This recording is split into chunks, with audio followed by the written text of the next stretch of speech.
Good morning, guys. Good afternoon. Good evening, depending on where you're watching this. To our fans in Brazil, tonight on Panelids, Comic Books, and More, we are joined by the incredibly talented and our resident xenomorphologist. Thanks, Kyle.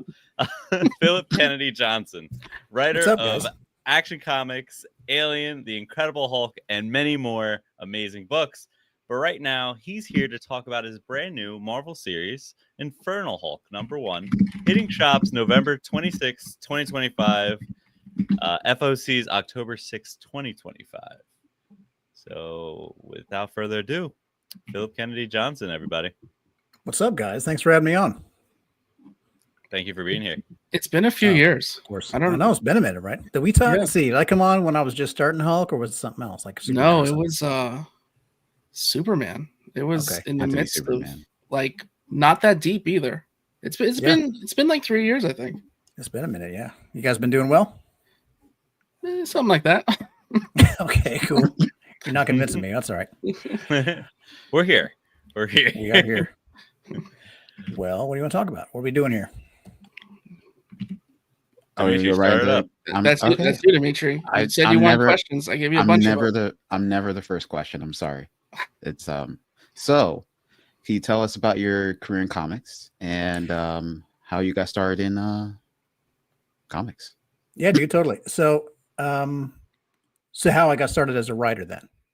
I learned how to read off of comics when I was a kid, and I loved them all the way through high school.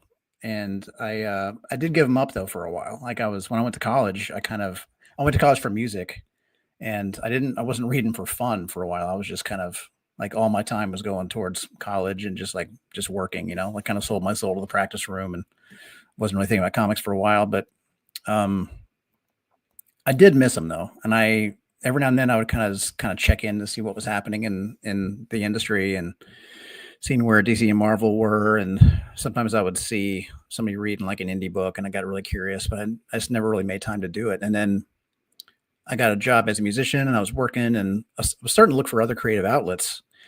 And I've got a younger brother who was also a musician and artist, but he went the other way. He wanted to be an artist when he, quote unquote, grew up. He was just sort of going to community college and not loving it, and he just wanted to give up what he was doing and just go all in on art. And he was good, man. He's a really talented artist. So I invited him to move in with me and just said, like, let's figure out comics. We had no idea how comics worked, or I hadn't read one in fucking forever. And but it was a really fun excuse to get back into it and just see what the industry looked like now. Because so much time had passed. When the last time I was reading comics, it was like Phalanx Saga, Age of Apocalypse, X-Men stuff, and like Mullet Superman, and like Nightfall, Night's End, and all that. And it was like it'd been a long time. And I got back into it, and I was just so enamored with how far comics had come, man. I couldn't believe how far the art form had come since I left it. I just got the bug like crazy, not just as a reader. I couldn't just like look at it. I wanted to make them myself.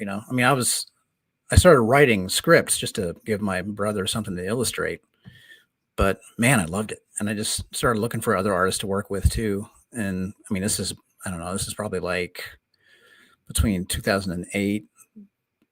This is probably around the time I started messing around with it.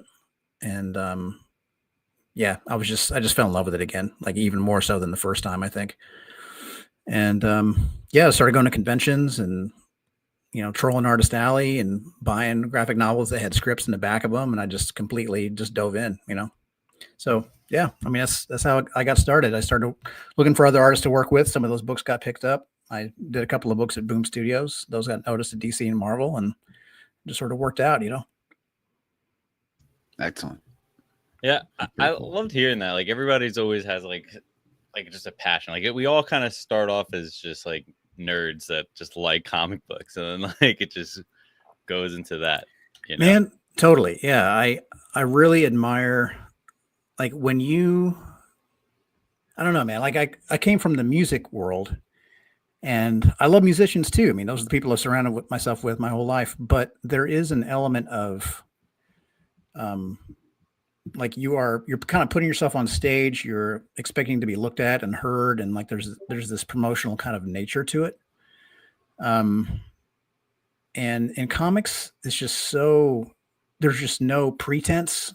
There's no, I don't know. Everyone is just so purely what they are. Everyone's for love of the game. They just love what they love.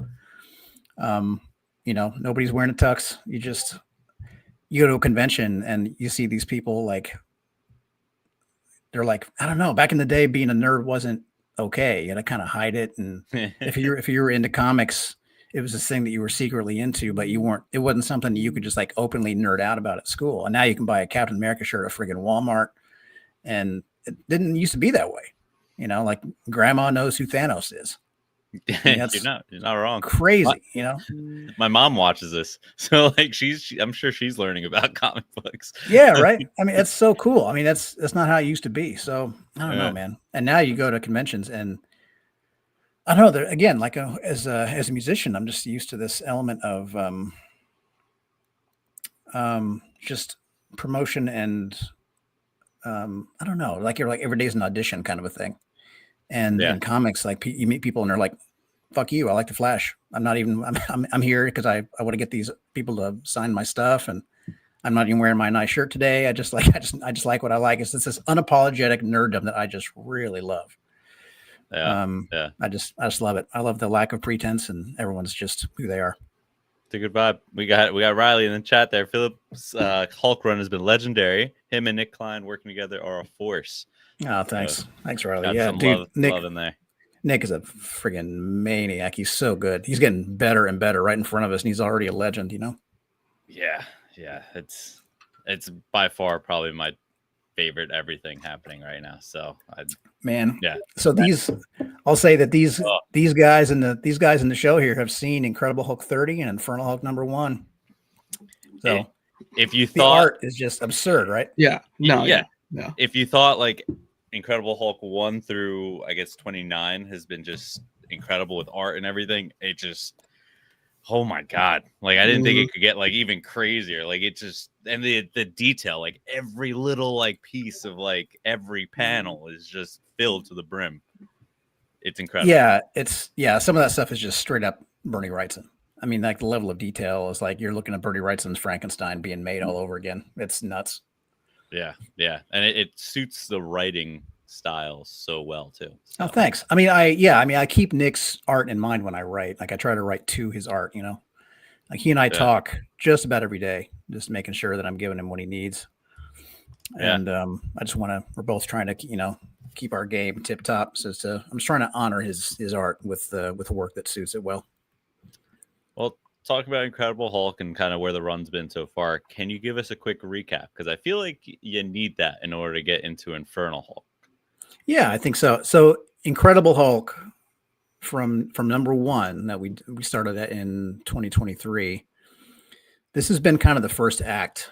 Incredible Hulk 1 through 30 is the first act, and it's been putting all the pieces on the board, basically. It's been a story very much about Hulk and our POV character, Charlie, and Bruce Banner, of course.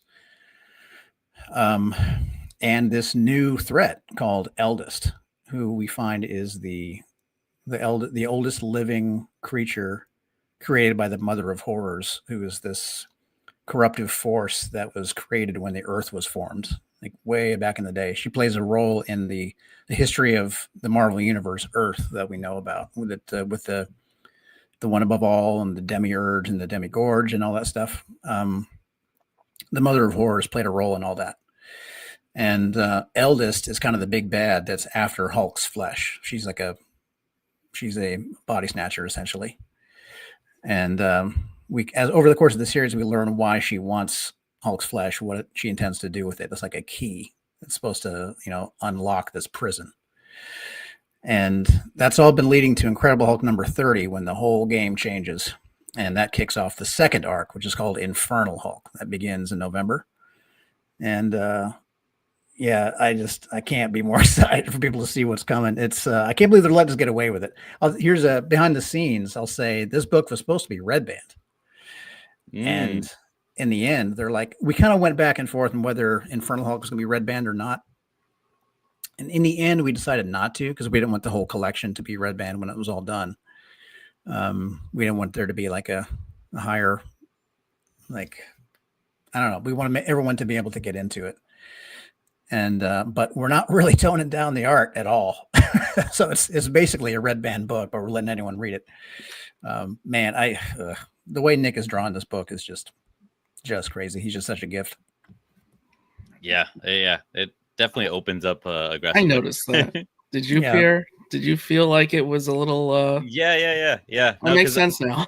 There were moments in the Incredible Hulk run where it was just like very gruesome, and I kept telling everyone, I'm like, yo, it's crazy, like just body dysmorphia, like everything just like, I don't know, it's just crazy, like with Charlie, with everything that was happening with Hulk and Bruce, and the little landscape world that you created within his mind, like the Hulkscape. Yeah, everything's just like a level of disgusting. It's pretty red. Yeah, it's a lot. Yeah. I mean, but man, this was just like another notch. It is. I know. I feel like it was time to escalate a little bit. Yeah. From the time we started this book, we knew we wanted to tell a story that that put our characters through like intense trials and intense change over the course of the series, and also that we also wanted a story that would involve the Marvel universe more and more as it went on. So up till now, we've been seeing these cameos. Like we'll see, Clea or, Man-Thing or Winter Soldier show up for a minute. But starting with Infernal Hulk, now it's going to involve the Marvel universe a lot more. Like up until now, Hulk has just been Banner's monster. He's been the thing that stalks Banner. He's been Banner's nightmare. But with Infernal Hulk, he becomes the nightmare of the Marvel universe. And that just ramps up and up and up through the end. It's awesome. Did you know, when you started this, you knew like what you were like, I want to do this. This is the story we're doing. Yeah, I gave them a long outline. They asked me when I first started, they asked me for at least, I think they asked for a dozen issues worth of outline. And I gave them like 3 years worth. I was like, what if we do this instead? I gave them so much. Too much, probably. This is coming off of Donny Cates' run. So like, right. Did they have an idea of like what they wanted? And you were like, all right, I know this is what you want, but this is like what I want to do. Like, they didn't really pitch me anything. Okay. I had just let go of my beloved Alien. I've been doing Alien for a couple of years and God, I loved it. And I only let it go because I was so hard up for bandwidth, man. I was still active duty Army and I was writing like 4 books at once. And there's just more than I could do. So I let go of Alien. I'd had 3 good arcs I was very proud of. And I was starting to kind of stretch to figure out what I was going to do next. I was like, man, I don't know. Those are the 3 that I really wanted to do. And I could have come up with more, but I was just so fucking busy. And just, I thought it was better to just like leave while they still wanted me to stay,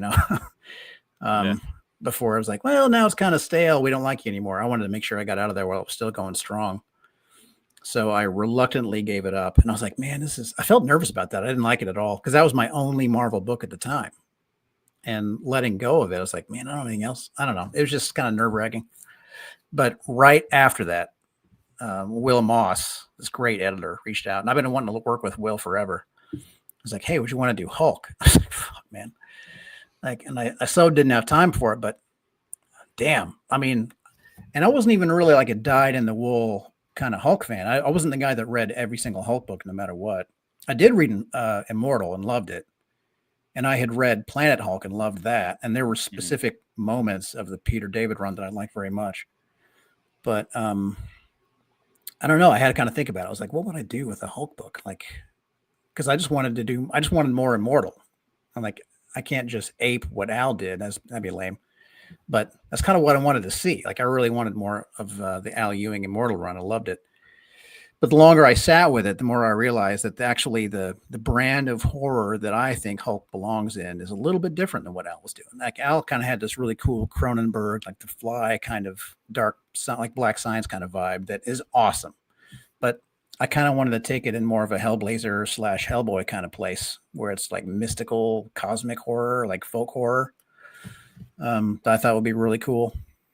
So anyway, Yeah, I just kind of went my own way. They didn't really. I asked them because again, I was hard up for time at the time. I asked like, "Is this a bake off? Are there other people? Are you approaching other people too to write this?" They're like, "No, if you want to do it, it's you. But just pitch us. Let us know what you would do though. Like, let's see what the plan is." So I asked like, "Can I take a few days and figure this out?" Because I wasn't thinking about Hulk at all. And I kind of figured out what I wanted to do, and I brought it to them. They're like, "Yep, this looks good. Let's do this." And also, when we were working all this out, they also said, "We're thinking about Nick Klein for this." And I was like, "Okay, that does change things." Because I've been a Nick Klein fan since he first started doing this shit. So that made it easier too. That's awesome. So that pairing just happened. It just match made in heaven. It's great. Yeah, man, I was so yeah. We're good friends now. We still never met in person. He's German. He lives in Germany. Really? Huh. Yeah. Didn't know that. And you will not see him at a con probably. Although he did tell me today that he might come over for a con next year. So we'll see if that happens. Because I don't think he's ever, well, he's been over because he used to live in Canada, but he hasn't done a convention in forever. Wow. To my knowledge. Like there was one, they were trying to get, somebody was trying to get us to a convention in Spain, which is a whole lot closer to him than it is to me. I was like, "Hey, would you want to do this show? They really want us both." And he's like, "Nope. I just want to stay home and work." Wow. So we didn't do it. But he's probably going to come to the States next year. I'll see if I can lean on him to do that. There you go. So I guess speaking about art and keep it going about it, I guess what Incredible Hulk. I keep almost confusing Infernal and Incredible. What inspired Charlie's creation? And will she continue to play a major role in Infernal Hulk? Man, I don't want to spoil any Charlie stuff for what the future holds. I love that character. I kind of don't want. Oh, thanks, Piss.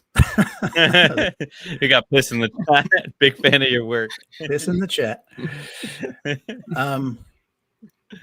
Let's see. Where was I?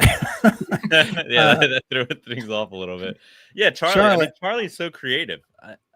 Well, not as much as you might think. Charlie is just me. All right. Okay. So Charlie is just this kid that grew up in the sticks, that just frustrated where she's at, kind of was getting the shit kicked out of her all the time, and is frustrated with her own weakness. And she just grows up this huge Cap fan. Like to her, Cap is just the man. Like as you see with that backpack with the Cap patch on it. She just wants to be just like Cap, or really like she wants to be his Bucky, you know. Mm-hmm. And she just grows up fantasizing about being his sidekick and maybe even becoming Captain America herself someday. Because Cap is, forever young and beautiful and strong as hell and super fast. He can do anything. He always knows what to do. Cap's the man. She just loves Cap. And then she does get she wins the lottery, and she does somebody does come to save her, like by accident, but still something crazy happens. But it's not Cap that falls out of the sky. It's Hulk. And from then on, she's just enamored with Hulk. She's just, oh my God, she's just so taken with how strong he is. He's not afraid of anything. And then she just completely shifts, and then she becomes Hulk is it. Like he's so strong, and I'm so puny and weak. And she's smart and capable, like Banner is, but she's frustrated with it. She doesn't care about that. She wants strength, and so she kind of looks down on Banner. Because she sees her own weakness in him. So it kind of gives us this really fun, interesting kind of hate triangle between her and Banner and Hulk. I wanted somebody. I knew I needed another person in the mix because we see Hulk and Banner in the same place almost never. Like we can kind of do some of that in the Hulkscape, and sometimes there's these little, comic-y tricks we can play to get them in the same place at the same time. But for the most part, when one leaves, the other shows up.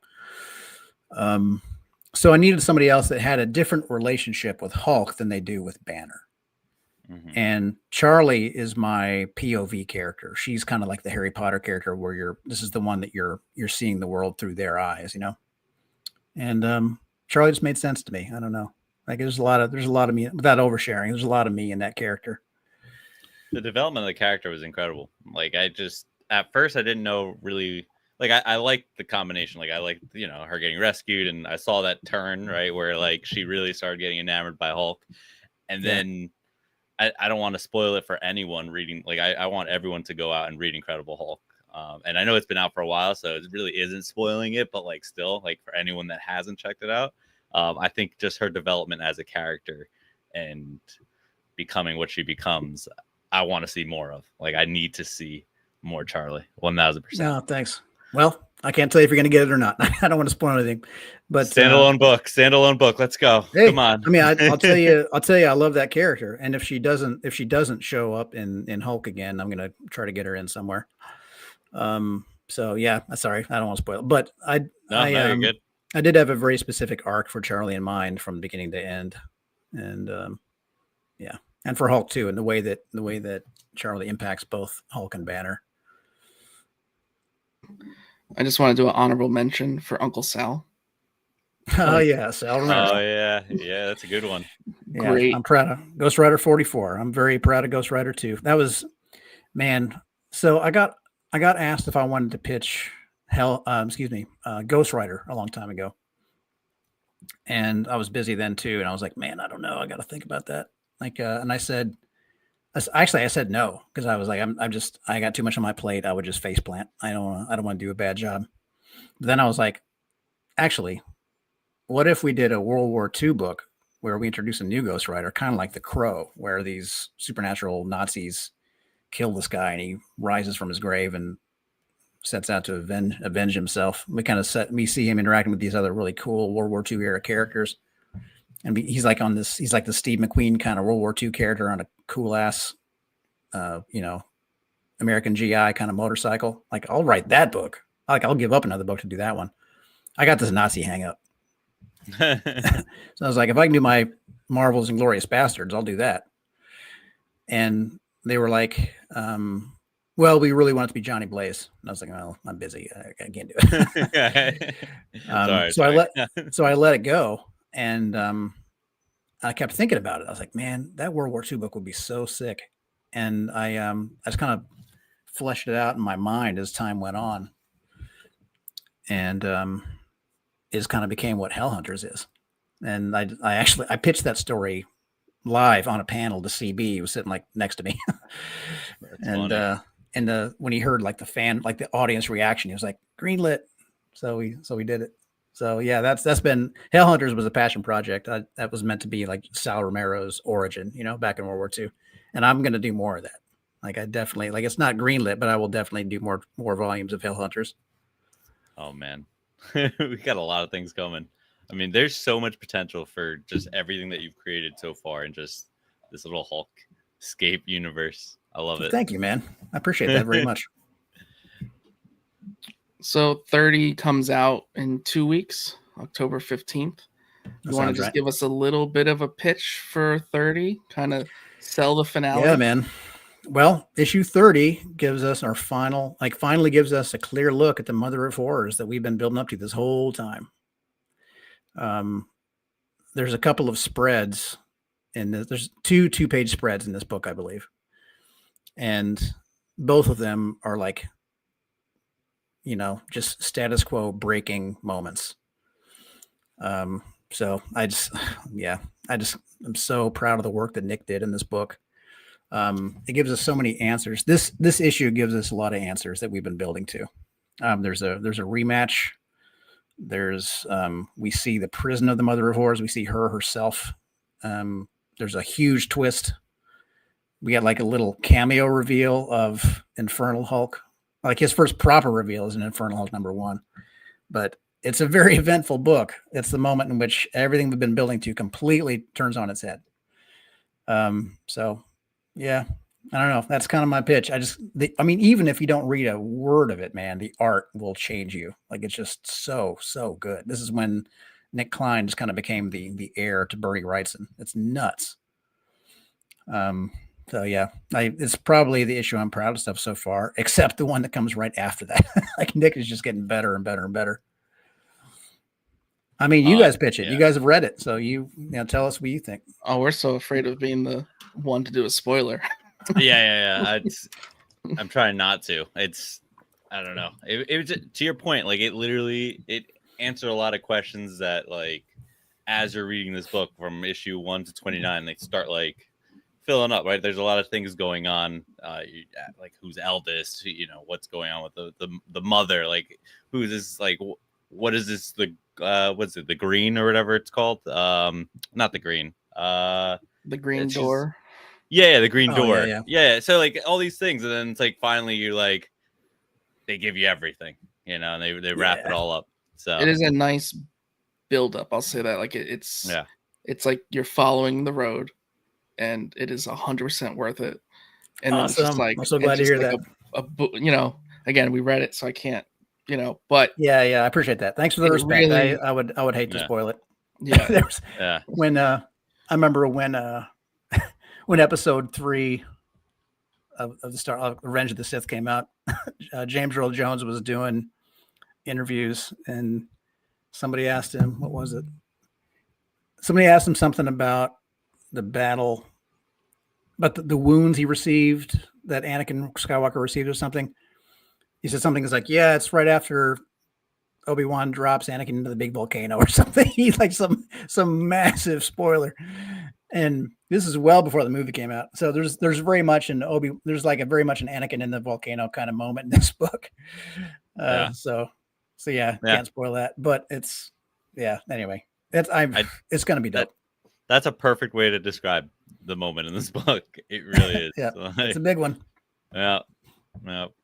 So that does make the next question hard, but if you could pitch Infernal Hulk the best way you can, obviously it's a little hard. Marvel did its little blurb.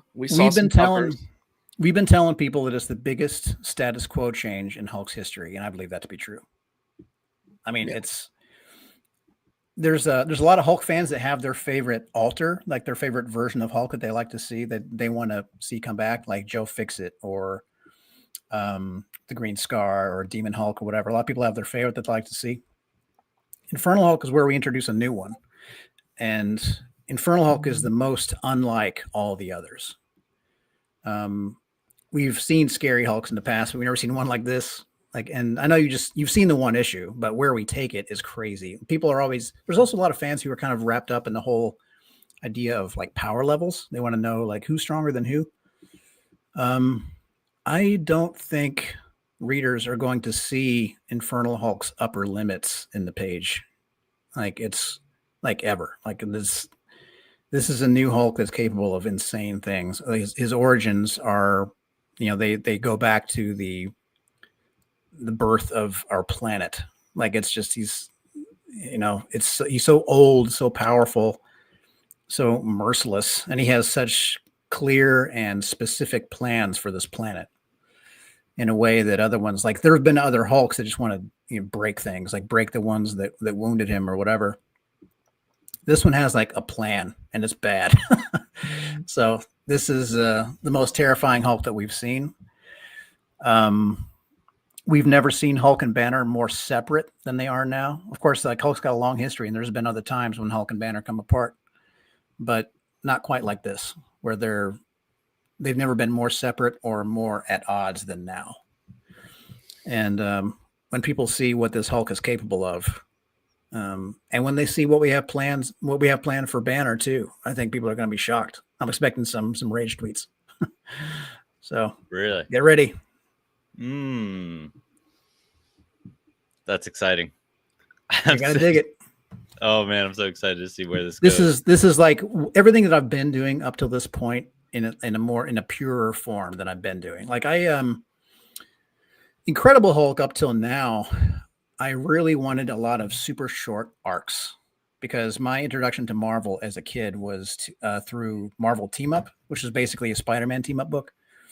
You would see Spider-Man team up with the various usually like an A-lister, B-lister, C-lister. You'd see Spider-Man team up with another hero against a prominent villain.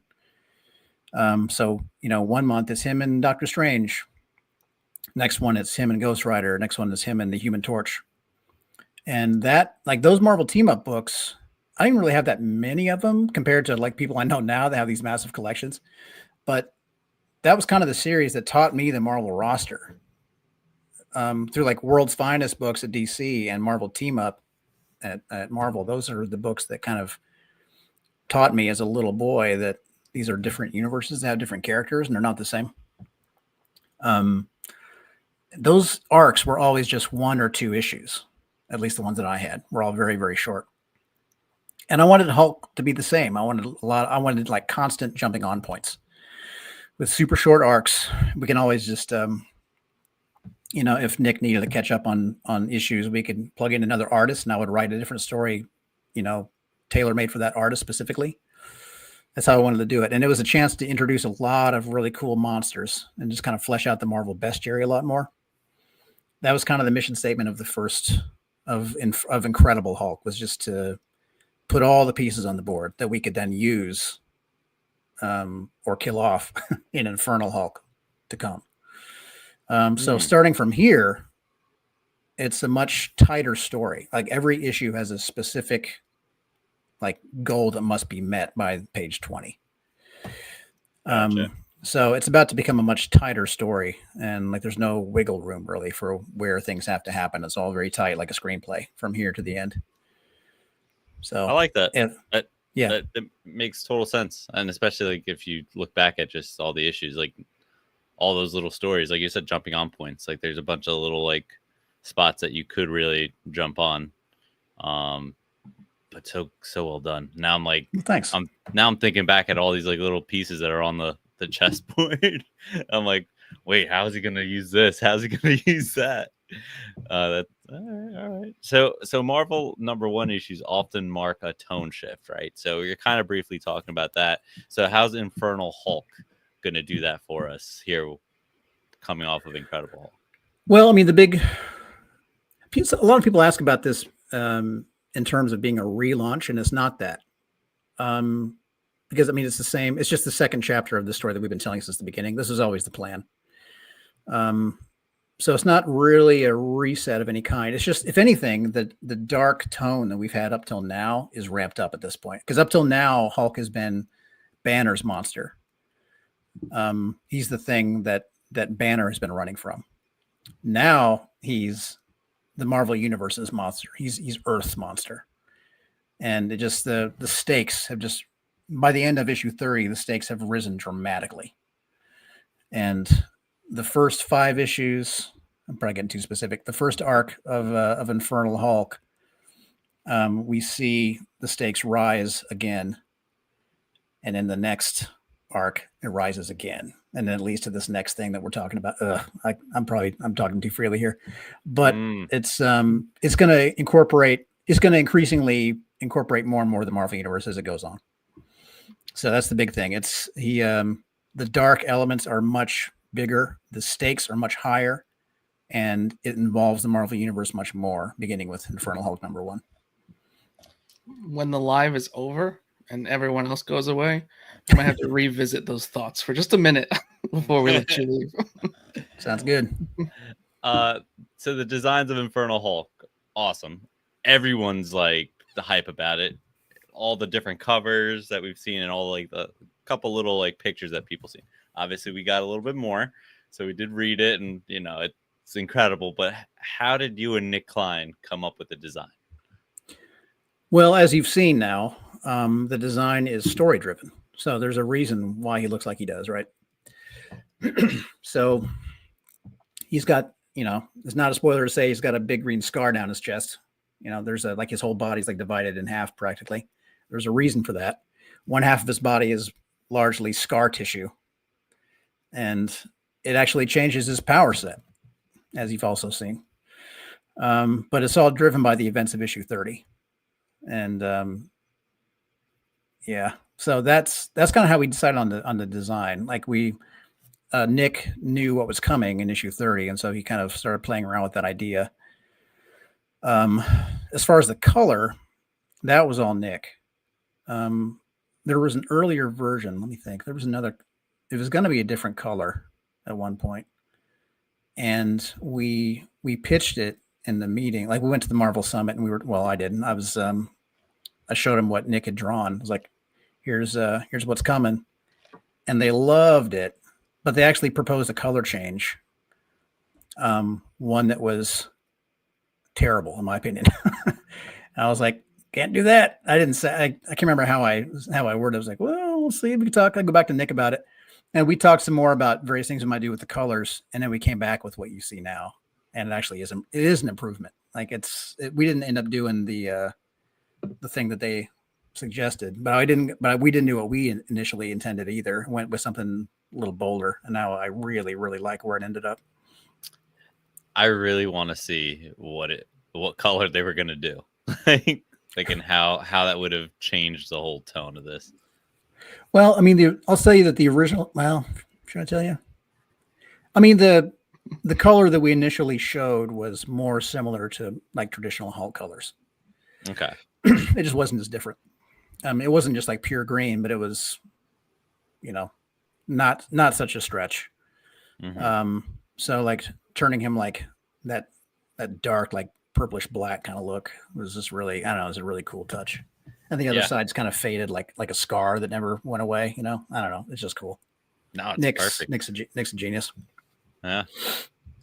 So as a musician yourself, it's kind of a two-part question. As a musician yourself, is there, when you're writing, are you using music? Do you have like a playlist that you use when you're writing? No, not usually. I'm a musician, and when I'm listening to music, I find it really distracting because I compose music too, and it's hard. It's having gone to school for music and spent so much time playing it and writing it and just doing it. It does kind of kill the magic of it. Like it's not as magical an experience as it once was for me. Like I kind of know how the donuts are made now. Okay. And when I put on music, it's hard for me not to be distracted by it and kind of pick it apart. I find it very distracting. So usually I'll leave music off. Now there are exceptions sometimes. Like when I was writing Alien, sometimes I would listen to the original Alien score or the score to Prometheus or Covenant or something. Okay. Because it's just, I don't know, because it so clearly fits the vibe. The fact that it's a film score, it's not necessarily as eventful as like a symphony or something, or like a standalone song. I mean, song would be the word, like a song with lyrics.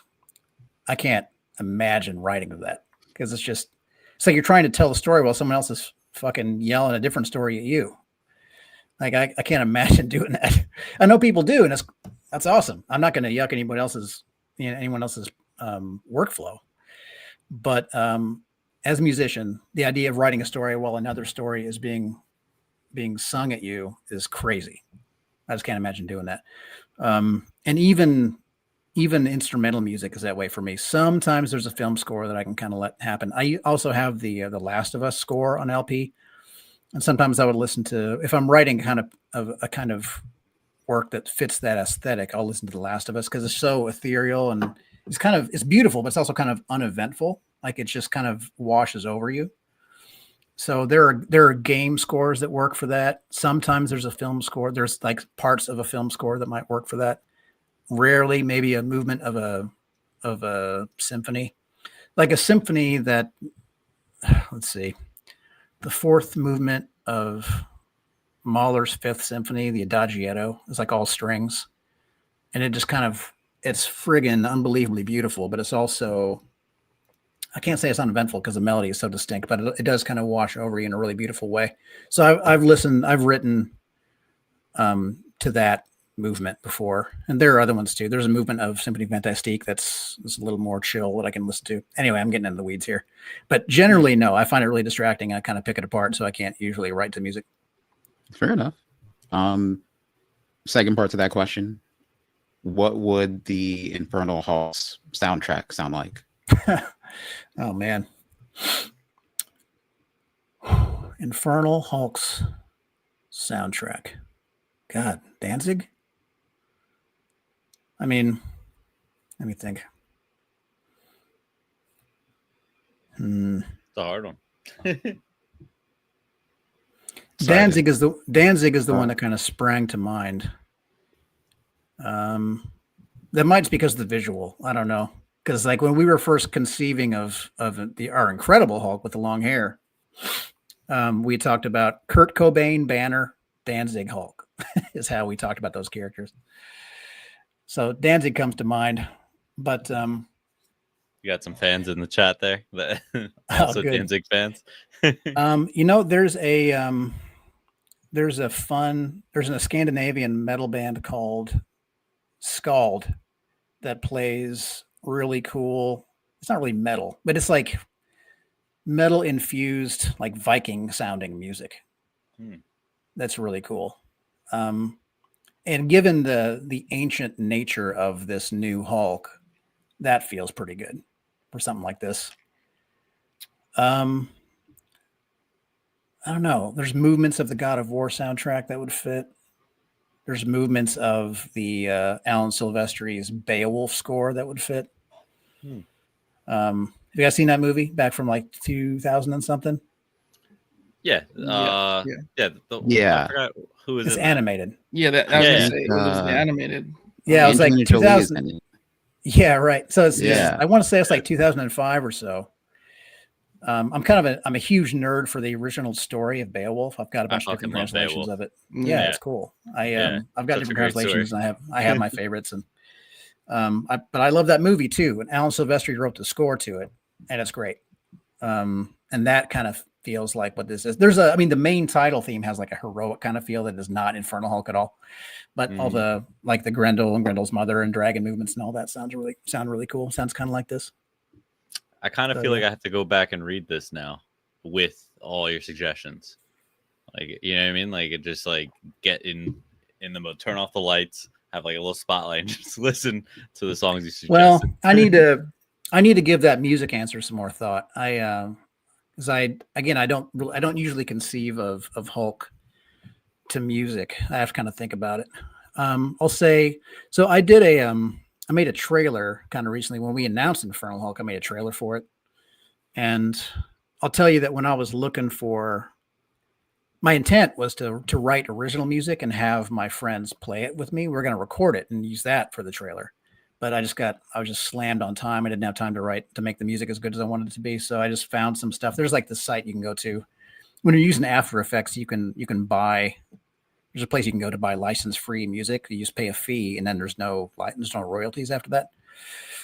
So I was looking for something to buy that would work. And when I was looking for music for that trailer, I was looking for things like somewhere between Conan and Godzilla in tone, if that makes sense. So like that barbaric fighting kind of feel, but also like a breaker of worlds kind of feel. So Godzilla was kind of my guiding light for the music for that trailer. And what I found was, close enough. I can feel that, especially with the first issue here. I can really feel that. Yeah, thanks. Good song choice there. Oh, someone in the chat here asked about Greek trilogy or Norse duology of God of War. Oh, dude. I mean, Norse all the way. I mean, Dad of War is the best game. I love that game. Yeah. I do not buy special editions of games very much, but I did get this guy. So good. Partly for my son, partly for me. So yeah, I mean, yeah, Kratos was a big asshole in the first trilogy, and wasn't much to him. And I love seeing him get more complicated. I love seeing his. I mean, I'm biased. I'm super biased. But as a dad to a young kid that I'm super close with, I mean, that story about him getting closer to his kid and like both of them kind of figuring stuff out. Oh, it's just the best. That's an amazing game. And even just the gameplay is perfect. So freaking good. So we talked Infernal Hulk. We talked Incredible Hulk. You also have another book out, Book of L. So number 2 is in shops today. Yeah. So tell us what readers can expect from this series. Book of L is the capstone to 5 years of Superman stories. I've been lucky enough to write Superman since Future State, and man, it's just been a joy. It's going to be really hard to let it go. But as with Hulk, I had a very specific story I wanted to tell that, like with the context of where Superman had been more recently, there was so much stuff with him in the Daily Planet with his supporting cast on Earth and so much humanizing kind of storylines. I was inclined to kind of put the super back in him and see this gigantic space epic. I wanted to see him and in the context of a Spartacus in space kind of a story where he's freeing slaves on Warworld. Also, I was kind of biased because Warworld itself has been kind of underserved at DC, in my opinion. I don't know. I'd seen a lot of stories where Warworld was just a big shiny globe in space with guns sticking out of it and wasn't very interesting. But we know that there are slaves up there, and there must be a ton of them. And it's this gigantic planet that is also a weapon. And I don't know. I wanted to see that culture, and I wanted to see more out of Mongol. Mongol has been so one-dimensional so often. So the Warworld saga was going to be kind of the crown jewel of my run, but it also is the thing that set up the fact that just remind us that there are gods in the DC universe in the fourth world, like Orion and Darkseid and all those characters. I wanted to see more of that world. I wanted to see how it ties into the characters that we see more often. And the Warworld saga was kind of my way to do that. So I was I wanted to write a mythology that ties all that stuff together through the Warworld saga, and then went on to tell this, epic about Ulgrin, god of gods. And that all pays off in Book of L. So Book of L is my 12-issue mission statement on Superman and his legacy that he leaves behind. And I don't know, I just couldn't be prouder of it. It sets up everything that I've been setting up since Future State and Warworld Saga all gets paid off in these 12 issues. So it's going to be awesome. It's going to cap off the end of my second omnibus in a couple of years. Yeah, that first issue was a strong first issue. Just thanks, really, man. Yeah, I like that a lot. Yeah, we're going to see excerpts from the actual Book of L in every issue. Every issue is going to have little segments that of this Old Testament style tome that gets added to over the generations that talks about Superman's adventures and his lineage after he's gone. And we're just going to show a lot more of Superman's history after at the end of every issue. That's cool. So, as a huge Alien fan and someone who's helped shape the Alien mythos, what did you think of Alien Earth? I dig it, man. I'm not caught up. I'll say that. I'm a few episodes in, and it's great. I like it a lot. I just finished today, so oh yeah, don't feel bad. Yeah, I hear great things. Everything I've seen is awesome. I love the vibe of it. I've got my nitpicks, of course. I find that any mythos I get to contribute to, I get real nitpicky after that. I got strong opinions because I do my deep dives as I'm preparing for those things, and I have my way that I want those stories. And sometimes I'll see somebody write, Superman or, Alien or whatever a certain way. I'm like, nope, that's fan fiction. That's not how it goes. And it's that way with Alien too. I am pretty jealous of the world building they were able to do in this. I love the subplots of the different versions of androids that they have. They've got the androids who are just pure AI in fake bodies. They've got, synthetic bodies with human consciousness. They've got cybernetic people. And there's this arms race, to see who's going to basically control the future of humanity. I love that idea. And they would never let me do that in the comics. The people that were kind of the quote unquote producers who would give me notes from Fox. There was always a lot of turnover with those guys. Sometimes there'd be a turnover and I'd be dealing with different people.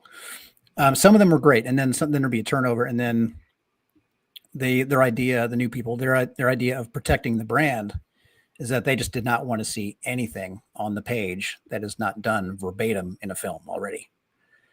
And that got really frustrating. They just want to see the dinner scene from the first movie over and over and over again. They don't want to see anything new or cool. And I actually broke some rules because I was really excited when Marvel got the license. Because I found out that Marvel got the license to Alien before any books were even assigned to anybody, which I didn't know. I assumed they already had somebody on board to write that, but they didn't. So when I kind of kicked in the door, I was like, give me this book. I figured that they would already have somebody, and I figured I would get hopefully a spinoff or something. But they were like, okay, you want to do Alien? Let's talk about it. When I first came to them about that, they were pretty cool about things that I would be able to get away with. But I was really excited because I would have all the synergy between the comics and the games that were coming up and the movies and TV that were coming up. And I was really excited at the prospect of all that. But the other studios didn't really want to share what was coming up. Like, they were very protective of their secrets. But I had a friend who was consulting on the game. And so I reached out. I was like, yo, I really want this to tie into the games, but they're not telling me anything. So what are you going to tell me? And like, so I found out about the combat synths and some other stuff. And I was able to incorporate some of that into my book because I just wanted all to, I don't know, man. I wanted it all to be part of the same universe, you know? If I had come up with an idea like the other, like the Android stuff, they would have shot me down for sure. So it's really cool to see. It was such a good idea that I was really jealous. Like, sometimes I'll hear an idea that's so good that I'm kind of kicking myself that I didn't think of it myself. I think it's a really great idea. Often feels obvious in retrospect. And that was one of those for me. Like, I just felt like an obvious choice that I should have thought of when I was doing my own stuff, but I wouldn't have been able to do it anyway. Anyway, I love it. I love the way that ship looked just like the Nostromo, which was awesome. I love the way the cybernetic guy's hand looked when he was doing his thing. I love the idea of Wendy and the Lost Kids and like how they all, I love the names. And it was it kind of tweaked my brain a little bit when they were sending these little kids out into alien combat situations. I mean, I understand that they have, you know, super crazy, awesome bodies and everything, but they're still kids. And to hear them talking like kids on the way to face these things was a little jarring. So I've got my nitpicks, but for the most part, I thought it was terrific and I can't wait to see more. It's funny you say that because that was something my friend said to me. Like, that was the one part that like he just couldn't get over, is the fact that they are kids. And like those scenes where like they're running around talking like kids but as adults, so yeah, it's a little weird. If there had been one of them like that, if it was just Wendy alongside a bunch of badasses, more like Tim Oliphant's character or whatever, that would have made a little more sense. And I think they did a good job of making it plausible by making the trillionaire kid such a douchebag. Mm-hmm. They did make it plausible that he is the kind of person that would throw kids out there just kind of see what happens. But it was still jarring to see, I guess. Being a dad has kind of shaped my whole brain. It's just seeing these guys talking like my kid would talk, going out to face these things is kind of fucked up. But it's but that's all. And it's they did a good job of making it plausible as far as the characters. It is at least a decision that character would have made, even if it was a bad one. Yeah, it wraps it up pretty well. So like, I can't wait to see. Yeah, it does wrap it up pretty well. These days, I have so little time. Like I never watch TV or films except over the bell of my trumpet while I'm practicing, or in front of the treadmill, or while I'm eating. That's like the only context. I never just sit down and watch shit, which kind of sucks. But I'm just too busy to do it any other kind of way. But I'm inching my way through, and I'm excited to see more. There you go. So before I ask the next question, I just want to mention Batman and Robin. I'll be honest, I missed it when it first came out. I've been playing a little catch up. I'm not completely caught up, but it's so good. It's so Thanks, like, and the way Damian's being written, like I've always been a big Damian fan, especially like when Grant Morrison, like when he was with Nightwing, is all of that. But yeah, seeing this side of Damian. Again, I have more to read, but like very well done. Like, oh, thank you. And I think too, like as time goes on, like it's going to be looked back on as like this like gem of like a nice wrapped Batman story. I just wanted to mention that. But generally, any other projects you want to shout out, mention, maybe hint at, anything you can and can't tell us. Huge thanks for saying that, Kyle. Like as I say, I'm a dad, and I think about my kid all the time and getting to write. I mean, when I was writing Superman as a dad, that was so cool because he's like the ideal father, you know, like the dad that we all wish that we, the dad that we wish that we were, or that we had, or, you know, I don't know. It's just such a joy. And Batman, he's not the opposite of that, but he's not a good dad per se. I mean, he tries to be, but he doesn't know how to be. He doesn't know how to be like Robin doesn't really know how to be a good son because he's been raised as like this screwed up like assassin experiment thing. Mm-hmm. And Batman doesn't know how to be a son or a father. And seeing them both like these, absurdly high achievers in every way, but so busted in this particular way, both trying to figure out the family dynamic with no Alfred to make it better even, is just such a joy to write. I mean, it's so interesting and informative to myself because I have some Bruce Wayne tendencies as far as like chopping up my day and making sure everything gets done and like to-do lists and all that. Anders has his list that he does, and I have my list, and we kind of do some of it together. And like when he's coming in, when we see Bruce come in with his pills and dietary goo and all that, he's like, "Here you go, up your macros, up your carbs by 8 because of the patrol, blah blah blah." Like we're leaving at 7:38. Don't be late, blah blah blah. I have that side of me, and I try to keep it in check. And I don't know, getting to write Bruce and Damian as intense as I feel like they ought to be, as these like just organically just normal humans who have to compete with, gods and metahumans and cyborgs and win every time. Like Batman's superpower is that he wins. What would it take to make a person like that? Like what's that lifestyle look like? And how much would it suck to grow up in that house, as a kid going through the same kind of, emotional development stuff that any other teenager would. So that was just really fun. Anyway, I'm loving Batman and Robin. I'm loving Book of L. It's a joy to write these books. Infernal Hulk. God, I'm just luckiest dude in comics for real. I also just signed a contract for a creator-owned book that's coming out next year. So I'm excited about that. I can't say what it is yet. It's real early, but it's going to be dope. What else can I tell you? I'm going to do more Hell Hunters. That's not a spoiler because it's not greenlit, but I'm going to make that happen. Like Hell Hunters is a passion project. I'm going to get more Hell Hunters across the plate. I know what I want to do for my next arc already. It's just a matter of getting it done, and I've got my next big 2 series lined up as well. I can't announce it, but that's a go as well. And I expect that will start next year. What else can I tell you? I've got a Black, White, and Blood short story coming up soon. Actually, a couple of those I'm really excited about. One of those is done. One's not. One has to cook a little longer. So yeah, I don't know. Lots of cool shit, man. I'm just really excited. I got a lot of cool stuff coming. I can't wait for you to see it. I mean, right now the big things are like Book of L, my final statement on Superman, at least for the foreseeable future, and Infernal Hulk all the way. I just could not be prouder of these books. So please check them out. And for updates for all of that and more, where can everyone follow you? I have a website, phillipkennedyjohnson.com. Philip with 2 L's. Kennedy like the president, Johnson like the lesser president. I'm on, Facebook. I'm on all the Twitter descendants. I'm on Instagram. So yeah, man, look me up. I'm all over online. I just started doing this kind of slow motion AMA online. I did a couple of AMAs a few weeks ago, and I was not able to answer everybody, and I really wanted to. Felt kind of bad about it. So now there's this thing where people can write me questions.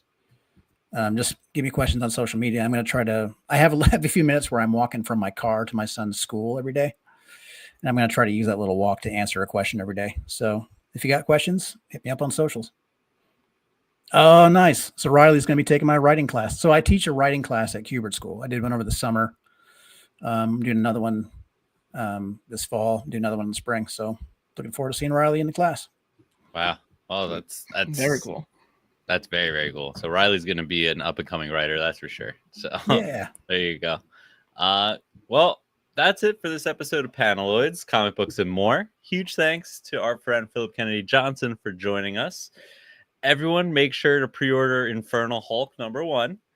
Check out last week's interview with Kurt Pyers and stay tuned for upcoming conversations with Paolo Rivera and Kenny Porter. Join the Discord for updates and catch us at New York Comic-Con. That's right. We're going to be there. We're going to have a mic, and we're going to probably throw it in everyone's face. Nope. If I build enough confidence up and I drink enough whiskey, it's going to happen. Thanks again, Philip. We appreciate being here. My pleasure, Peace guys. out. And now we're going to question you offline about spoilers.